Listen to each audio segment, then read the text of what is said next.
नहमदुहु व नुसल्ली अला रसूलिहिल करीम अम्मा बाद फ़अऊज़ु बिल्लाहि मिनश शैतानिर रजीम बिस्मिल्लाहिर रहमानिर रहीम।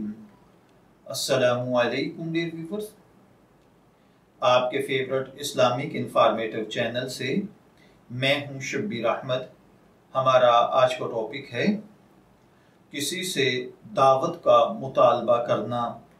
ये एक सवाल है जो एक भाई ने पूछा है। वो कहते हैं कि मांग कर दावत खाना, मसलन किसी की तरक्की होने पर, नया घर, नई गाड़ी लेने पर या किसी भी कामयाबी पर किसी को ये कहना कि आप हमें हमारी मर्जी से फलां जगह पर दावत करो, ट्रीट दो या खुशी के इस मौके पर कोई सेलिब्रेशन करो, तो क्या ये जायज़ है या नहीं।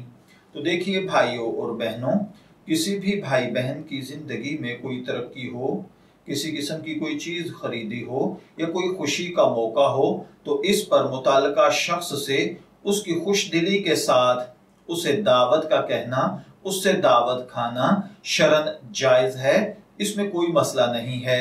अलबत्ता अगर वो दिली तौर पर खुश ना हो तो ज़बरदस्ती उससे दावत खाना ये शरन दुरुस्त नहीं है, क्योंकि खुशी के मौके पर दोस्त अहबाब आपस में बेतकल्लफी में मिठाई या दावत का कहते हैं तो इसकी शरन गुंजाइश है। ताहम जिससे दावत का मुतालबा किया जा रहा है वो दावत खिलाने का पाबंद नहीं होता है। चाहे तो खुश दिली के साथ दावत कर दे या मिठाई खिला दे, और अगर ना चाहे तो ना खिलाए। इसे मजबूर करने का किसी को हक नहीं है और दावत न करने की सूरत में उसे मलामत करने की भी इजाजत नहीं है।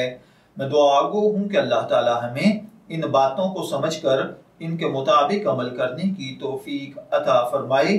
शब्बीर अहमद को इजाजत दीजिए, फिर हाजिर होंगे किसी नए टॉपिक के साथ। तब तक के लिए अल्लाह हाफिज।